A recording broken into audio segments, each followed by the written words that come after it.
लोकसभा में वंदे मातरम पर एक ऐसी बहस हुई जिसने संसद से लेकर सड़क तक माहौल गर्म कर दिया।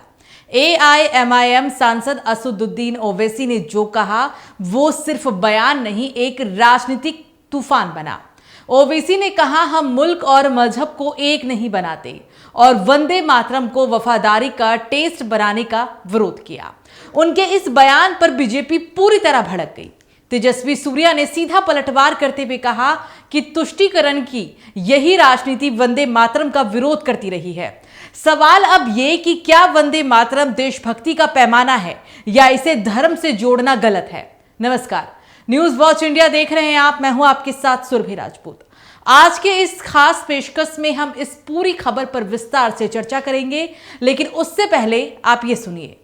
हम अपनी मां की इबादत नहीं करते, उम्मुल किताब कुरान है, हम कुरान की इबादत नहीं करते, कुरान अल्लाह का बिजावा कलाम है। तो उसके बारे में भी शायर ने अच्छा कहा कि खबर नहीं जिन्हें अपने दीन और मजहब की, हमें वो दीन का मतलब सिखाने निकले हैं। अहम बात यह है कि मैडम, हमारे मुल्क का आइन का इस लफ्ज से आगाज होता है वी द पीपल। इसका आगाज भारत माता के नाम से नहीं होता है।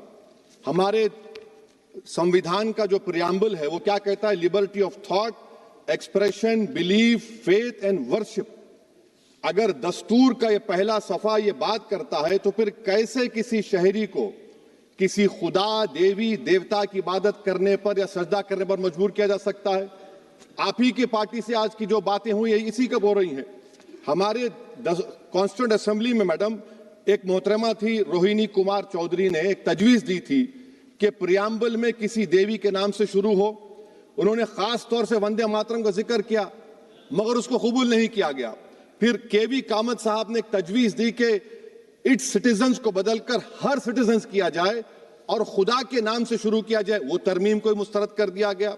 हमारे संविधान का उसूल यह है कि भारत क्या है, उसकी अवाम है, अवामी कानून की मुसन्निफ है, अवाम की मर्जी से सबसे बालातर है, अवामी हाकिम है। मुल्क किसी खुदा, देवी, देवता, मजहबी इलामत के नाम से नहीं चलता, ना मुल्क किसी एक मजहब की मिल्कियत है। लोकसभा में चर्चा वंदे मातरम पर थी, लेकिन असदुद्दीन ओवैसी ने इस बहस को एक बिल्कुल नई दिशा दे दी। ओवैसी ने कहा भारत में आजादी इसलिए आई क्योंकि हमने मुल्क और मजहब को एक नहीं बनाया। ओवैसी यही नहीं रुके, उन्होंने साफ कहा कि हुकूमत जबरदस्ती ना करे वरना यह संविधान के खिलाफ है। वंदे मातरम को वफादारी का टेस्ट मत बनाइए। ओवैसी ने बीजेपी पर हमला बोलते हुए कहा कि जो लोग जंगे आजादी में थे ही नहीं, वो आज देशभक्ति का ढोल पीट रहे हैं। ओवैसी के इस बयान ने संसद में हलचल मचा दी। उन्होंने कहा वंदे मातरम गाना जरूरी नहीं क्योंकि इस्लाम अल्लाह के अलावा किसी की इबादत की इजाजत नहीं देता। हम मां की भी इबादत नहीं करते, कुरान की भी इबादत नहीं करते। वतन परस्ती को मजहब मत बनाइए।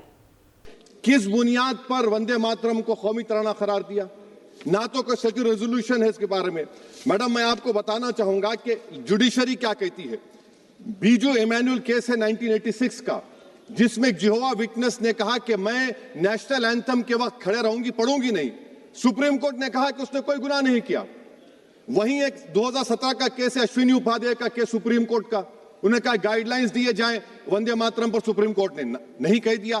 फिर आप आ जाइए madam, prevention of insult act national 1971, इसमें नेशनल सॉन्ग नहीं है, सिर्फ नेशनल एम्बलम और आपका नेशनल एंथम है। फिर आप आ जाइए 40th अमेंडमेंट आर्टिकल 51 है, 76 में पास हुआ, उसमें भी इसका कोई जिक्र नहीं है।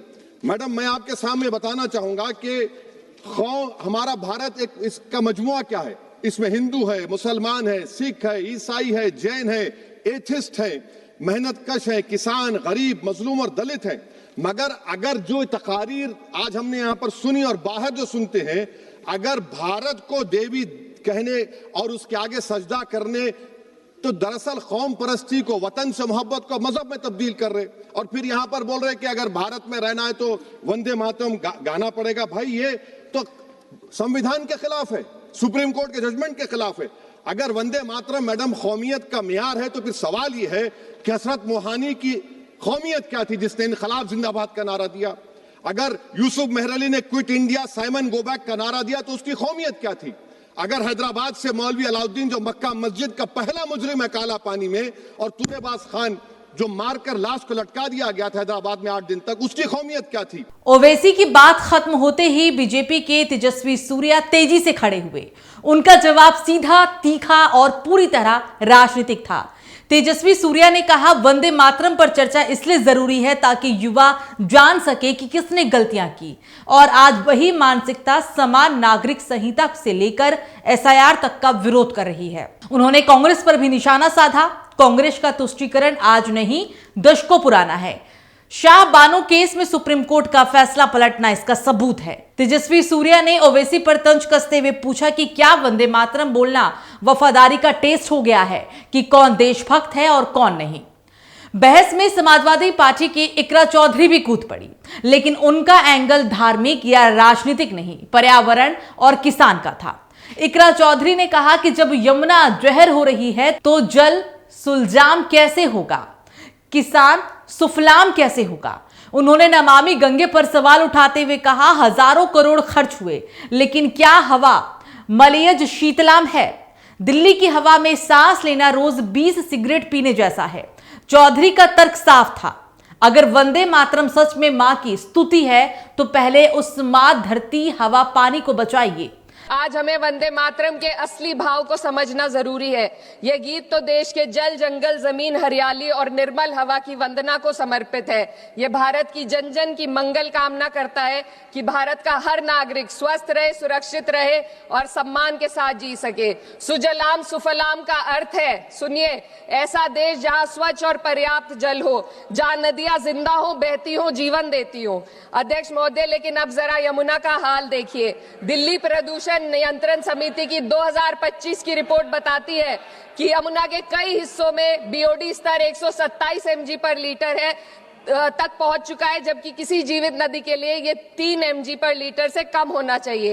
ये सिर्फ नदी का संकट नहीं है, ये किसान का संकट है। नमामि गंगे के नाम पर हजारों करोड़ रुपए खर्च हो गए, लेकिन सच्चाई ये है कि आज भी गंगा और यमुना के किनारे किसान मजबूरी में उसी जहरीली पानी से खेती कर रहा है। वही जहर अनाज में उतरता है और वही जहर किसान की जिंदगी को धीरे धीरे खत्म कर देता है।